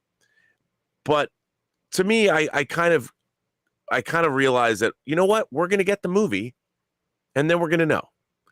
And while speculation is great, it in a way, I don't think it enhances the enjoyment. I mean, WandaVision is a perfect example. Even I was caught up in the speculation. Is it Mephisto? What is it? Agatha Harkness? What is going on? Is it the Darkhold? What's happening here? And the speculation was also fun, but in a way, it sort of diminished the end of the show. And I wonder if they had dropped it all at once and I could have binged the whole thing at once, if I would have enjoyed it more by not having the speculation drawing my attention away from what the show actually was. I got so caught up in the speculation hype that it couldn't help but be disappointing. But if I was able to watch it on its own with no speculation all the way through, would I have come away with it more satisfied? I'll never know. See, and I'm different than that because I had tons of fun speculating about, remember the engineer? Who's the engineer? Is it going to be Reed Richards? Is it going to be Blue Marvel? Is it going to be blah, blah? And I had a lot of fun speculating about that. That, oh my God, imagine if John Krasinski comes out and blah, blah, blah. But then I have just as much fun finding out if those speculations are right or wrong. It's like, holy shit, it didn't end up being anybody. And I thought that was great because whatever it turns out to be, I think for me, it heightens kind of my experience. Being able to safely speculate without turning it into expectations, for me personally, heightens the fun of it. And I can only say that for myself. It heightens the fun. So when it turned out that that it didn't turn out to be Reed Richards, and I never thought it certainly was going to be, but I thought maybe there was a chance. That didn't ruin WandaVision for me. I still loved what had happened. When I was wrong about, I didn't think that she would end up being Agatha Harkness because I thought it was too obvious that it was Agatha Harkness. So I thought it's reverse psychology. It's clearly not going to be Agatha Harkness. When it did end up being Agatha Harkness, I was like, all right, there you go. It's Agatha. I was excited. It was fun. I never thought that, her brother was actually Quicksilver from the X-Men universe. So when I found out I was wrong about some things, I was excited. When I found out I was right about some things, I was excited. I just got excited about all of it, right or wrong, because I think speculation can be fun, but whatever. Okay, let's move on here. Let's see here. Sam Fisher writes, Rob, did you intentionally make the release date of Tango Shalom on the same week as, I'm going to mispronounce this, Rob, you'll have to help me out, Rosh Hashanah, the Jewish New Year? Well, Rob, I think first we should let Sam know that you didn't personally set the release date for this movie. No. But was it intentionally released on, and help me out here, dude with the Jewish upbringing? Well, Rosh Hashanah, and Hashanah. Then after that's New Year, Shana Tova, for all my friends out there. And between the days between Rosh Hashanah and Yom Kippur are called the days of awe. And we might have thought about that. I'm not saying we didn't. It's if you're going to release a low budget indie film and you want to release it in a certain time of year, there's releasing a movie at Rosh Hashanah for the new year, and then also all the way through to Yom Kippur, and why not? And yeah, so perhaps that's what we were thinking about that. Next up, BK Dan writes, John and Co, my prediction for Shang-Chi is 82 over the 4-day weekend, twice from me. Yeah, it looks like it's coming over 90 for the 4-day week. Of course, the 4-day weekend doesn't really count. It's the weekend is the weekend. The weekend is 75.5. But yeah, over the 4-day weekend, it ended up being north of 90, which is great. By the way, our friend BK Dan also sends in a super chat badge in the live chat. Thank you, BK. Okay, let's see. BK Dan also writes, John, my son is high-functioning autistic, and I gotta say that the accountant portrayed high-functioning autism well. My son liked it too. Yeah, we were talking about that on the last show. About we started talking a bit about The Accountant, which I love that movie. Ben Affleck, John Bernthal.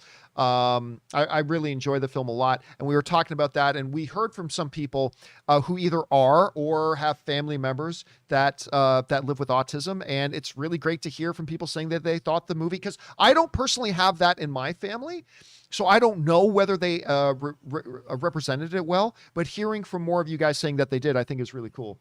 All right, next up. Switch writes in, hey, John and Aaron. Obviously, Aaron was on the last show, but I was watching Good Girls with my wife when I saw Aaron in the new season of Good Girls.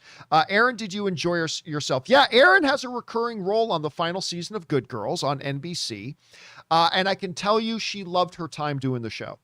She absolutely loved her time doing the show. And she was coming back for next season until they canceled the show.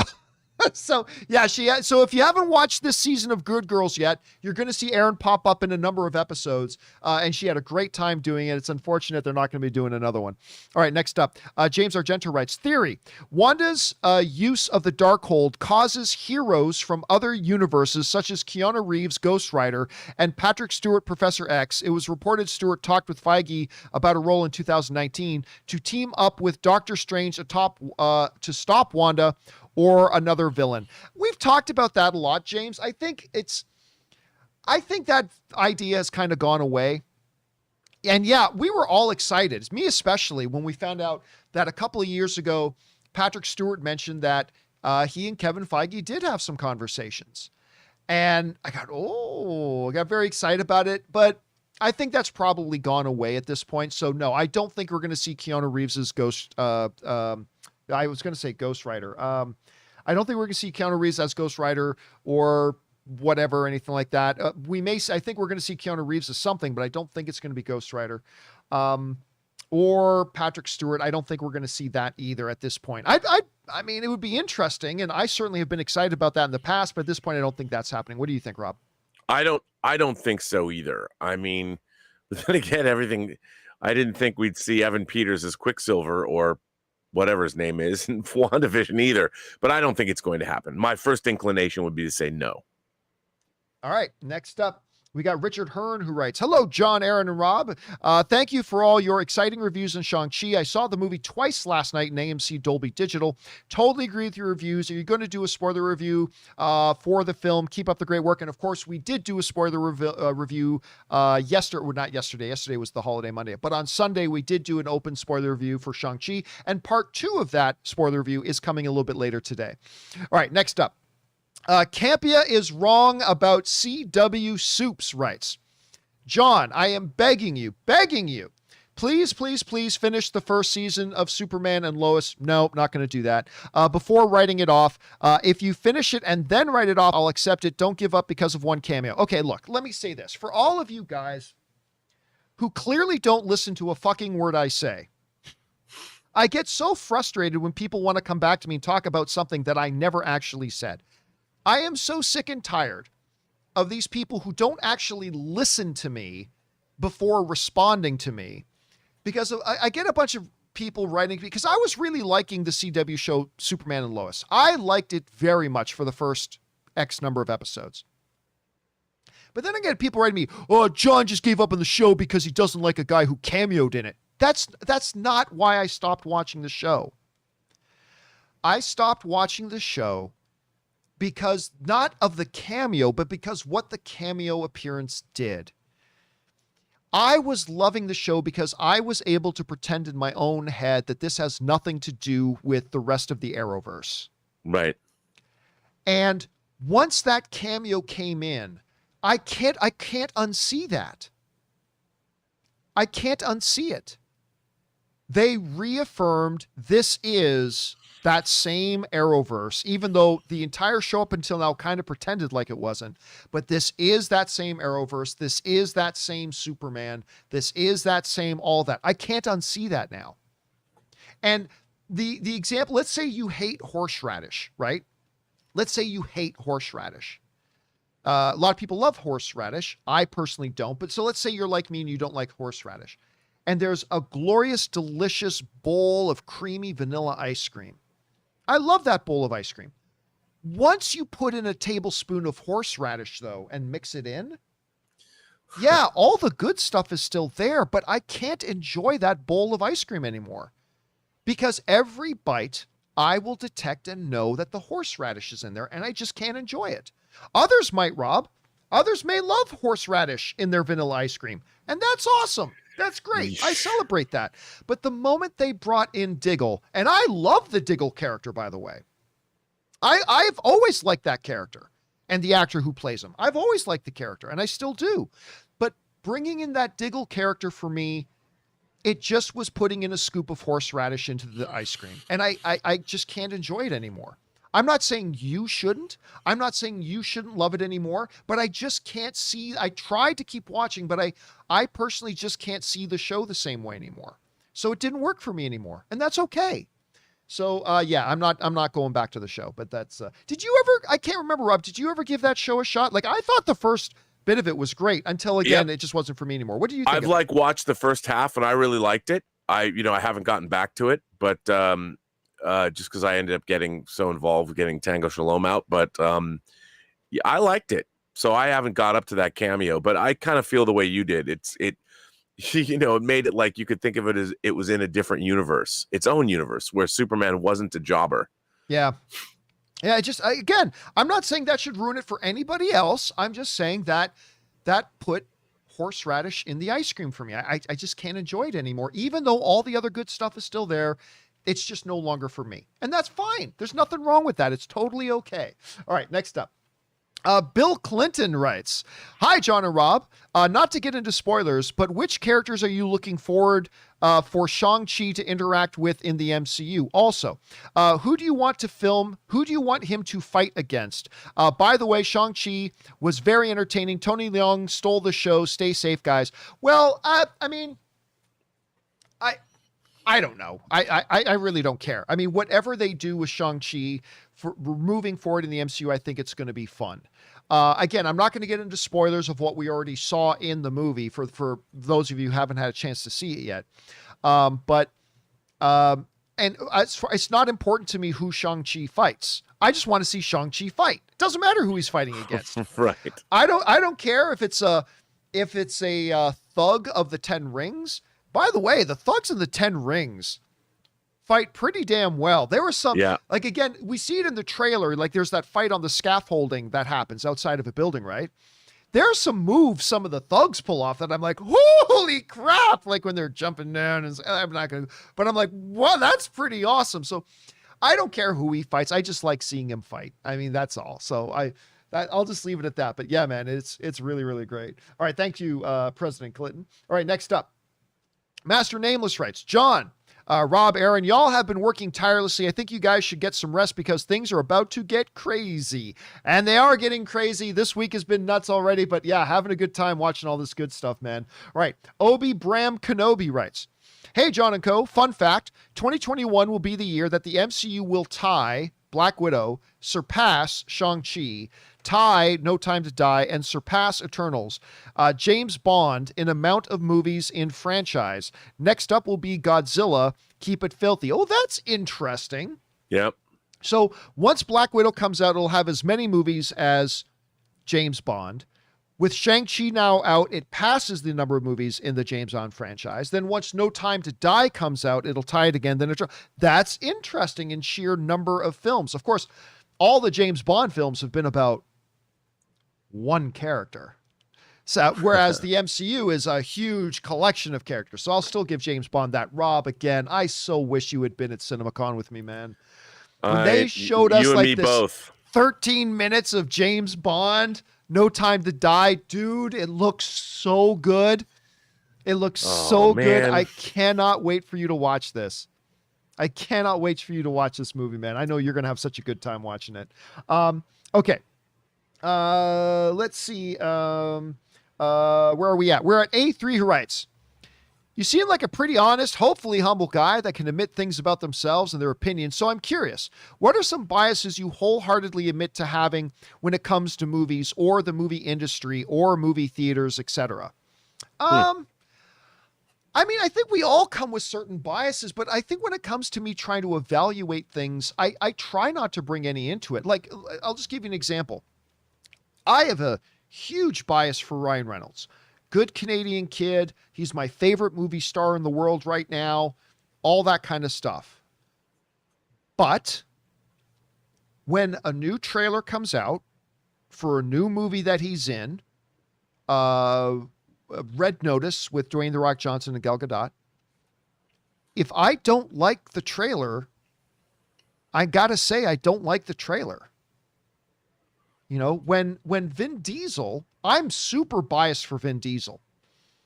Rob, I know I've shown you the clip where Vin Diesel calls me the best guy in the business, right?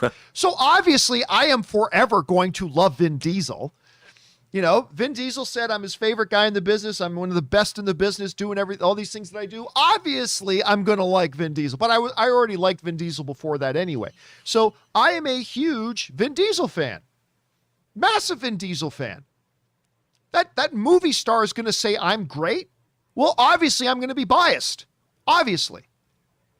But as much as I love Vin Diesel, and I do, I love Vin. If he puts out a movie that I don't think is good, aka Fast 9, I can't come on here and say that I think it's good just because I love and am biased towards Vin Diesel. Unless Universal pays you enough money to be a shill. I mean, hey, you listen, you want to write me a $5 million check so I can do a review of Fast 9, say it's awesome, and then retire, go back up to Canada, live on the Campea Ranch? I'm all for it. But I'm still here. So yeah, I'm biased for Vin Diesel, clearly. But I'm still going to be honest. I've got to be. Because Rob, all you have in this business, and I'll tell you what, I'm going to tell you straight up here. This is why I have lasted in this space longer than anybody else. Is because whether you like my opinion or don't like my opinion, whether you agree with me or disagree with me, whether you clearly recognize that I am the sexiest man alive or I am the ugliest MFer you've ever seen in your life, whatever it is, my viewers always know whatever I say is what I really think, right? Whatever I say is what I really think. And that's all you've got in this business. Yeah. You can play the agenda game if you want, and maybe you'll have success for a while, but you're not going to last 13 years in this business like I have. Not because I'm better. It's just because I will always be honest. And if that means saying, Rob, the unpopular thing, if it's what I actually think, then I owe it to my audience to say the unpopular thing. If it's a popular thing, well, I'm going to say the popular thing, even if it makes it look like I'm just joining the bandwagon. All I've got, all I have, because there's 1,000 other YouTube channels right now talking about Shang-Chi's box office. There's 1,000 other YouTube channels talking about the Russo brothers situation. There's 1,000 other YouTube channels talking about No Time to Die coming out soon. All I have that is unique is my own opinion. That's it. So do I have biases for Ryan Reynolds? Absolutely I do. But if a trailer comes out that I think is a bad trailer that makes an upcoming movie of his not look good, I'm going to say it. Do I have biases for Vin Diesel? Obviously I do. But if he puts out a movie that I don't like, I got to be honest to say, I thought Fast 9 is terrible. So do I have biases? Absolutely. Do I allow those biases to affect what I say on my show? I can't. Because the moment I do, I no longer have the only thing that is unique to me, which is my own opinion. I don't know, Rob, how would you address that? Well, no, I agree with you. He asked overall biases. I mean, when I was younger, I had a bias against dating actresses. That was a bias I had for the entertainment business. But you still did it, even though you knew it was bad, because sometimes it wasn't. But I think that I try not to have biases. I mean, I look, I don't like movie theaters that don't do a good job projecting and that have bad sound and bad projection. I think that if a movie theater has that, I won't patronize that theater. They're doing the one thing they have to do. They're doing it badly. I don't like that.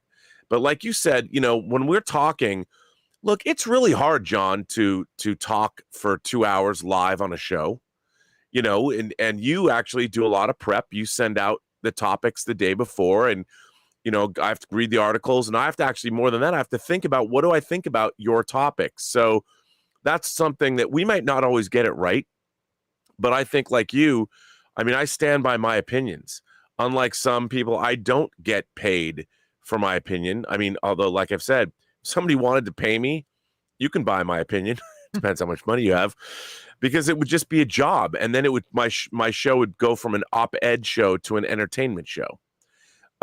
Which is a different thing. But I think that in terms of biases, all we can do is whether I'm making movies, whether I'm working on animated shows, whether I'm doing YouTube, all I have is my own work, my own opinion, my own work. I try and do the best that I can do. And that's what I'm always doing. And I would hope that my work reflects that. And what you see is what you get. I'm not like you. I say what I think and what I feel, and if people want to disagree with me, I give them an open forum to come do so on the show. So, all right, we got time for just a couple more here.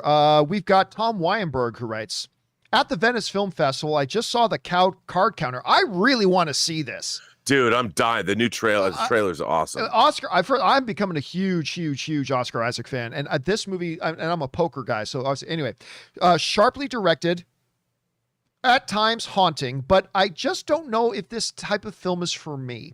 Really good, but it left me feeling empty. Maybe that might speak to some. Now I'm off to see Dune, really excited. Well, first of all, Tom, I'm incredibly jealous that you're at the Venice Film Festival. Incredibly jealous that you got to see Card Counter and that you're off to see Dune, or that you're then got to see Dune. I'll tell you though, right now, Card Counter at this moment, Rob, there's 30 plus reviews in from Venice. And right now on Rotten Tomatoes, it's holding a 97% critic rating, which is great. That's fantastic. 97% on there right now. We'll see how it does once more of those come out. But yeah, that's looking really good. I'm looking forward to very much. But again, just because a lot of people think it's great, Tom, doesn't mean it's for you. Right? That's why film is subjective. These movies will hit us and we will have different experiences with them. Your experience is going to be different than mine.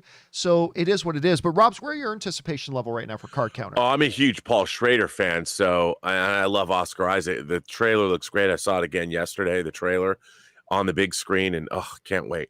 Can't wait. I love First Reformed, his last movie with Ethan Hawke. Ethan Hawke, really Hawke was. Did Hawke get an Academy Award nomination for that? I can't remember. I don't know. If I don't know. He may have deserved it because he was fantastic in that. All right, next up, Caleb writes, I just saw the Belfast trailer. They showed us a bunch of Belfast at CinemaCon as well. Looked so epic and heartwarming, yet incredibly tense. Great choice of song. Cast all looks great with good accents. Hoping Judi Dench can make a run at another Oscar with this. Now super excited. What do you think, John and Rob? Well, of course, this is the newest film from one of my favorite directors out there, Kenneth Branagh. And I'm going to be honest with you. It's a haunting looking promo piece. And I love Kenneth Branagh. I have no idea what this movie's about. It's about his youth, isn't it? Like it's an autobiographical thing or something? Yeah, some about that era in Ireland around this music movement and all this kind of stuff. And I'm going to say this. Look, I'm excited that there's a Kenneth Branagh movie coming. I'm going to be watching the hell out of this for sure. But I'd be lying to you if I told you that this trailer did anything to get me more excited, because for me, it didn't. For me, I don't know, Rob, what do you think about it? Well, I mean, I'm curious. I always like to see. There's another movie, Hope and Glory, that it kind of reminded me of that John Borman made. And if it's about his life or it's a remembrance, people are comparing it to Roma, which I really liked. I mean, I can't wait to see it. It doesn't exactly. It's a different kind of a movie, but I certainly would love to see what he's going to show us. Because like you, the man's a world-class filmmaker. I was knocked out. his first feature was his adaptation of Henry V, and I was like, my God, I love that movie. Yeah. And his Thor movie to me is like the second most underrated comic book movie ever made. Right behind Man of Steel. So anyway, that's okay. Let's just do two more here, guys, and we'll wrap it up. Johnny Wall writes, "Hey guys, all due respect to Perry White, water in and of itself is actually not wet. That is true. Just like fire in and of itself is not burnt. True. Actually, Johnny, you raise a good point.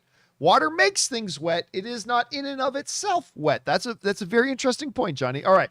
Last question of the day comes to us from Cardo the bassist, who writes, I just finished Shang-Chi and oh my God, the hype train is real. Definitely going to watch this a few more times. Yeah, like I said, I have seen this movie now 6 times. I am definitely going to go see it a 7th time this week. Because I'm 10 minutes. I'm a 10-minute drive up the road from the AMC here in Riverside. So I'm probably going to be jumping over there to see it again in the next day or two.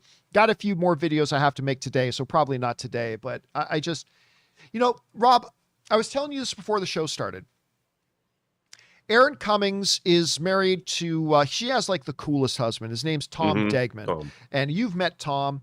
Aaron and Tom also came with us to go see John Williams the other night. I've known Tom now for a couple of years. He's a super cool guy. Just love him. Absolute great actor. Just a geek at heart.